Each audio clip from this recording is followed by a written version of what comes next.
Assalamualaikum warahmatullahi wabarakatuh. Bismillah, alhamdulillah, wassalatu wassalamu ala rasulillah Sayyidina Muhammadin wa ala alihi wa sahbihi wa man wala, amma ba'du. Ayol hadirun, ikhwani wa akhwati fillah. Kebiasaan salafun saleh, terutama para habaib, di acara-acara penting termasuk khutmil Quran atau khataman Quran pada bulan Ramadan, di antaranya tidak pernah meninggalkan doa birrul walidain. Yang kita baca tadi terakhir yang cukup panjang itu adalah doa birrul walidain. Para ulama, para ulia, termasuk Abu Yasin Muhammad Maliki, Sayyid Ahmad Al-Maliki, dan guru-guru besar yang lainnya, para ulia yang sebelumnya, mereka tidak pernah meninggalkan doa untuk kedua orang tua. Makanya kenapa kalau di sini halal bihalalnya, ada sholawatnya, ada zikirnya, kita hadiahkan untuk orang tua kita dan kita sempurnakan untuk pada saat ini kita tulis namanya keluarga kita satu persatu, kita sebut. Dalam sebuah kitab disebutkan ada seorang salihin, seorang yang soleh, seorang yang dekat kepada Allah. Mereka ini dibuka hijab sama Allah. Satu ketika dia membaca Fatihah seperti tadi disebutkan satu persatu. Pada saat membaca Fatihah, gurunya ada di hadapannya, tapi sudah meninggal. Dia kelihatan gurunya hadir. Lalu dia tidak menyebut nama gurunya karena segan. Ada di depannya, buat apa disebut ila ruhi syekhi fulan, kan tidak mungkin. Akhirnya apa? Allah berikan dia kemampuan untuk tidur pada waktu itu. Setelah Fatihah belum selesai dia ketiduran. Gurunya tanya, kenapa tiap kamu baca doa, namanya kalau di kalangan habaib doa wahbah ya. Doa mayit itu namanya doa wahbah atau doa birrul walidain. Kamu tidak pernah melupakan menyebut namaku, tapi kenapa pada saat ini kamu tidak menyebut namaku? Lalu sang murid mengatakan, dia syekhi, bagaimana aku akan menyebut sedangkan engkau ada di hadapanku? Katanya gurunya, jangan, tetap kamu sebut. Karena dalam kitab Nawadir disebutkan kalau kita sebut satu persatu. Kenapa kebiasaan para habaib di hol-hol itu kan Fatihahnya panjang sekali. Kenapa? Karena kalau disebut, kalau alam sekarang sudah bisa mencerna, bisa menjangkau. Itu sama seperti paket. Paket itu kalau ada namanya tinggal pasti dikirim ke tempatnya. Kalau seumpamanya kita ini tidak pernah berdoa untuk orang tua kita, ya doa lil muslimin wal maufir lil muslimin wal muslimah itu dapat, tapi rebutan. Kayak rebutan MBG gitu, antri. Makanya jangan jadikan keluarga kita yang sudah meninggal, terutama orang tua kita atau kakek dan nenek kita, antri untuk nunggu bagian doa kita yang harus baca. Jadi acara biasanya minggu itu waqi'ah ya, waqi'ah saja itu ditambah sama Yasin. Niatkan dikirim untuk orang tua. Sebabnya kata seorang sahabat, ada mengatakan ini hadis, berarti bersumber dari Nabi. Tarkur doa lil walidain yadikul ish alal walad. Jika seorang anak meninggalkan doa untuk orang tuanya, kehidupannya akan sempit. Mungkin dia jadi manajer, jadi direktur, jadi presiden, tapi kehidupan penuh kesempitan, masalah tidak selesai-selesai. Bisa jadi penghasilannya walaupun miliaran tidak cukup untuk menyelesaikan masalahnya. Atau setelah hasil nanti ada aja, jadi tidak ada berkahnya. Apalagi Habib Zain bin Ibrahim bin Smith mengatakan uang yang kita dapat itu al-makhraj biqadril madkhal, al-kamagol ya, seperti itu kata-katanya. Atau yang kita keluarkan sesuai dengan cara masuknya. Kalau masuknya itu halal, maka ar-rubuwah itu makmur, tidak pakai minta. Jadi kalau semuanya tidak menyumbang, hati-hati, itu diancam itu. Nanti katanya Habib Zain bin Ibrahim bin Smith, malu wa tayyib. Beliau tidak mengatakan harta haram, tidak, tapi hartanya tidak baik. Walaupun dapatnya dari halal, tidak pernah disiapkan untuk perjuangan. Ini di akhir zaman ini, Habib Abu Bakar Al-Attas itu, Habib Bakar Al-Adni yang masyhur, sangat membahas panjang lebar tentang antalidal amatu rabbata. Di antara tanda-tanda kiamat itu, seorang perempuan akan melahirkan tuannya. Tuan, baik tuan laki-laki ataupun tuan perempuan. Artinya tanda-tanda akhir zaman, orang tua itu dijadikan budak oleh anaknya. Bahkan di Habib Abdul Al-Haddad itu membawakan ada 15 faktor atau 15 sebab yang bila dilakukan oleh umat Nabi Muhammad, pantas umat Nabi Muhammad itu ditimpa gempa bumi, bencana alam, lahir itu tidak normal, penyakit yang aneh-aneh, itu pantas apabila 5 maksiat itu dilakukan. Di antaranya setiap anak mementingkan kawannya melebihi orang tuanya. Jadi menjaga perasaan kawannya tapi menghancurkan perasaan orang tuanya. Menjaga perasaan istrinya tapi menghancurkan perasaan orang tuanya. Menjaga perasaan orang lain tapi menghancurkan perasaan orang tuanya. Tapi jangan dibentur-benturkan. Istri itu juga punya hak. Jangan dibentur-benturkan haknya istri dengan haknya orang tua. Semuanya harus mendapat hak masing-masing. Al-Habib Abu Bakar Al-Adni Al-Masyhur, beliau menyampaikan banyak di akhir zaman itu disampaikan oleh Nabi,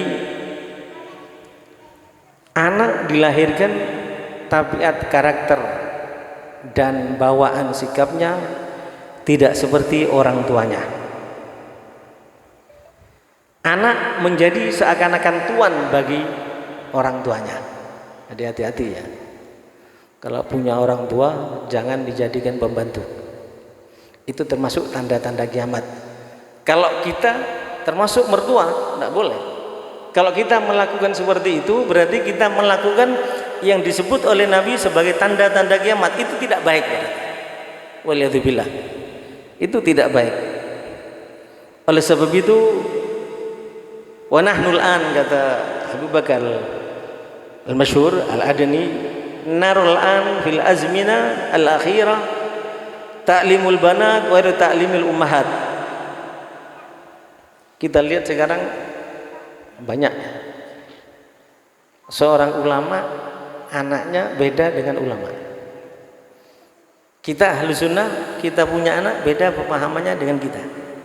Kadang-kala kena cari sekolah favorit, dimasukkan sekolah yang pahamnya beda dengan kita, akhirnya faham anak kita beda dengan kita.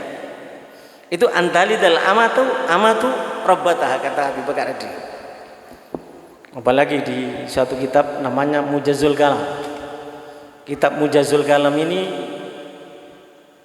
diwasiatkan oleh Al-Qutub Al-Habib Abdul Qadir Jeddah As-Segaf. Setiap pemuda muslim wajib baca kitab itu.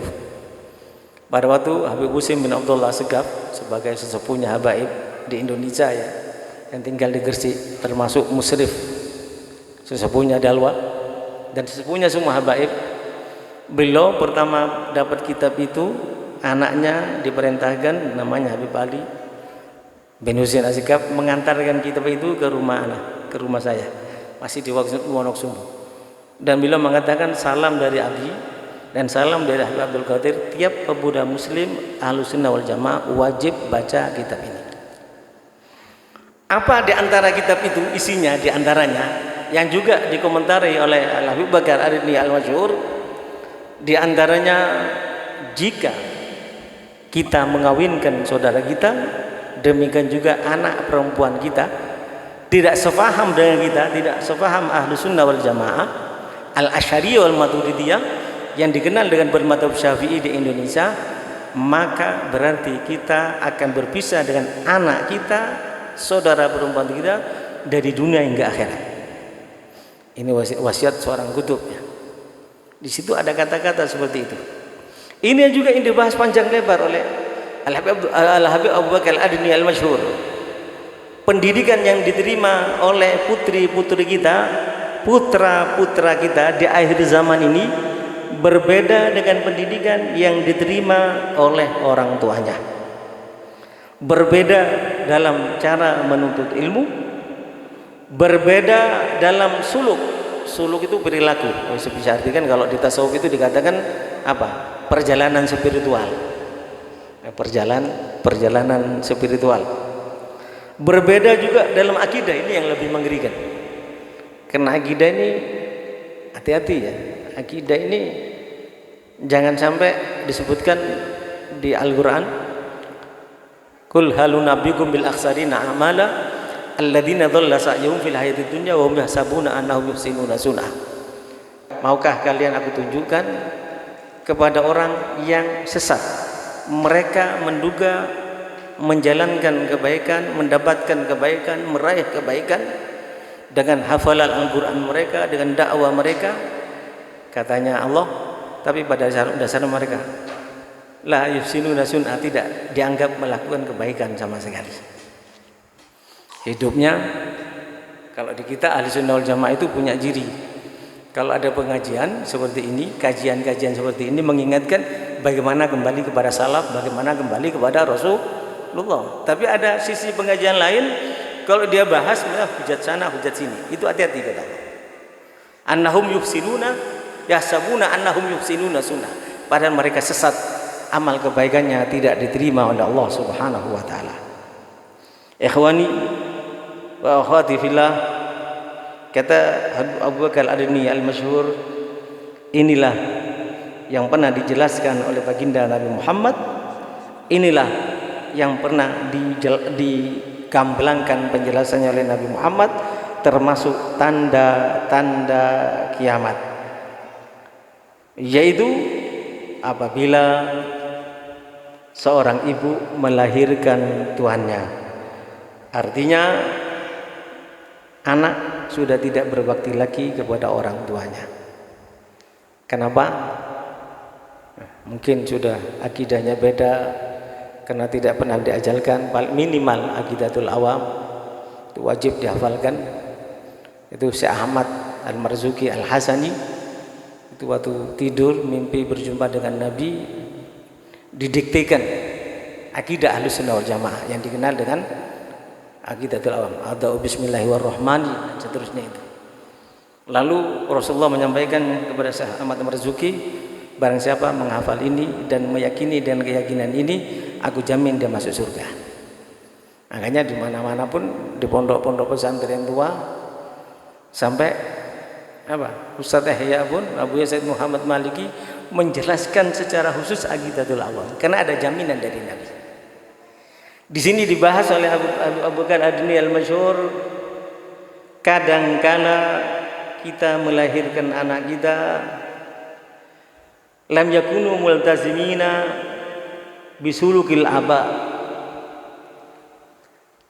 tapak tilas atau langkah kakinya tidak sama dengan ayahnya, di mana ayahnya sama dengan gurunya, gurunya ke gurunya. Paling gampang semuanya ke Ustaz Yahya, kita orang ke Habib Hasan Bahrun, Habib Ahmad Assegaf, termasuk Ustaz Yahya guru saya waktu ngajar Minhalul Latif dulu, dan beberapa orang yang langsung muridnya Abu Yazid Muhammad Maliki, atau muridnya Habib Salim, atau muridnya Habib Abdul Qadir. Jadi sanad keilmuannya jelas, kita melangkah itu jelas, apa yang kita baca, apa yang kita lakukan jelas sanadnya dari mereka. Tapi di akhir zaman, kata Abu Bakar Al-Adni Al-Masyhur, itu kadangkala tidak terjadi. Anak kita beda dengan kita karena mendapatkan pendidikan yang beda dengan kita. Ayah-ayah kita terdahulu, guru-guru kita terdahulu, mereka ala manhaj Ahlussunnah wal Jamaah. Abu Bakar ini dengan tegas mengatakan, akidah mereka Ahlussunnah wal Jamaah, Al-Asy'ariyah, Al-Maturidiyah. Habib Abdullah Al-Haddad dalam kitab Risalatul Ma'awana juga menjelaskan seperti itu. Abu Yazid Muhammad Maliki juga menjelaskan seperti itu. Wat tasawuf, dan juga amalan kita bukan hanya berlandaskan fikih, tapi juga berlandaskan tasawuf. Kitab tasawuf yang menjadi pegangan yang wajib kita miliki. Yang punya uang apalagi sudah kerja, seharusnya sudah punya terjemahan Nasaid Diniyah dan terjemahan Ihya Ulumuddin, dan tanya kalau ada yang kurang jelas. Itu tasawuf kita. Itu tasawuf kita. Tapi yang tampak, kata Abu Bakar Ad-Dini Al-Masyhur, dari generasi ke generasi, dari anaknya umat Islam, putra-putra mereka, putri-putri mereka mendapatkan pendidikan yang beda dengan kita.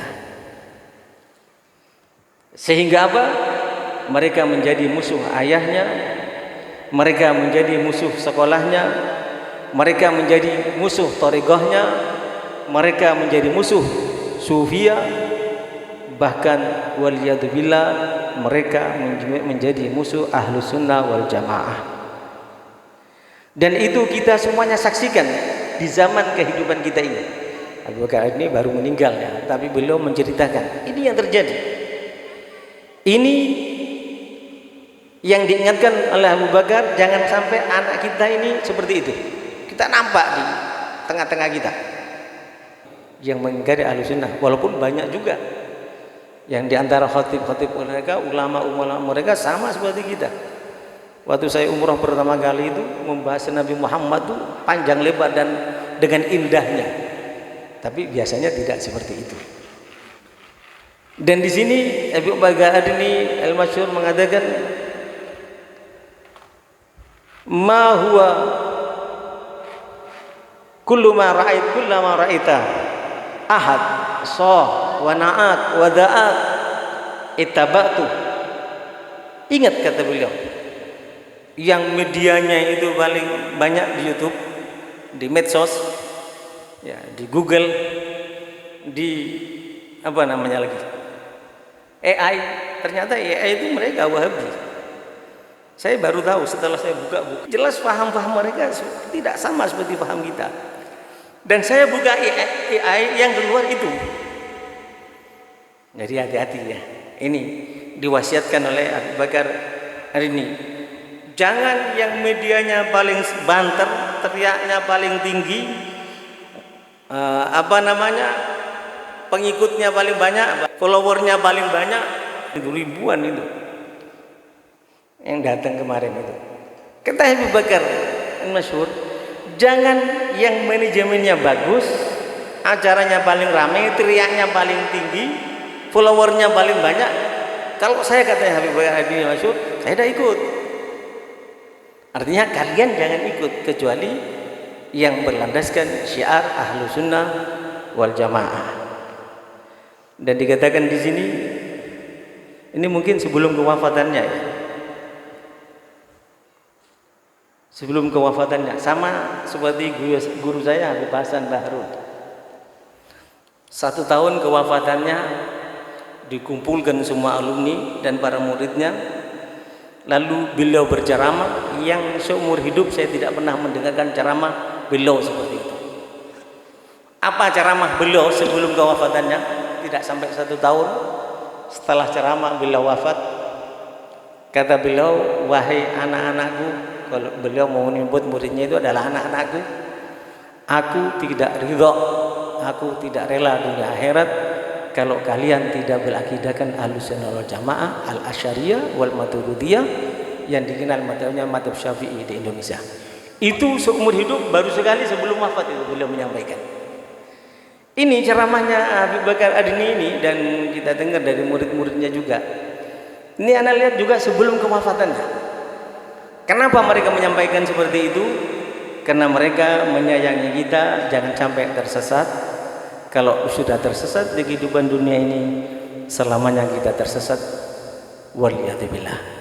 Mudah-mudahan apa yang kita baca, apa yang kita doa tadi diantaranya tidak mengecewakan orang tua. Harapan kita, kejelekan-kejelekan kita yang mempermalukan orang tua tidak disampaikan oleh Allah kepada orang tua, tapi diampunkan. Orang tua kita tidak disisa karena kesalahan yang dia lakukan, karena untuk menunjukkan kesayangannya kepada kita, berjuang untuk kita. Mudah-mudahan semuanya itu dikabulkan. Orang tua kita diberikan nikmatan, baik yang hidup diberikan nikmatan hidup, yang mati diberi kenikmatan kubur, dan akhirnya semuanya kita berharap bisa diwafatkan dalam keadaan husnul khatimah. Ya Allah, bihayallah, bihayallah, bihayallah, husnul khatimah. Ya Allah, bihayallah, bihayallah, bihayallah, bihayallah, husnul khatimah. Bijahi dahar rasul, jud rabbana bil qabul, wa hab lana kull rasul. Rabbi istajib li amin. Rabbi fanfa'na bi barakatihim, wahdinal husna bi hurmatihim, wa amithna fi tariqatihim, wa mu'afatim minal fidani wal afa minkum. Wassalamu alaikum warahmatullahi wabarakatuh.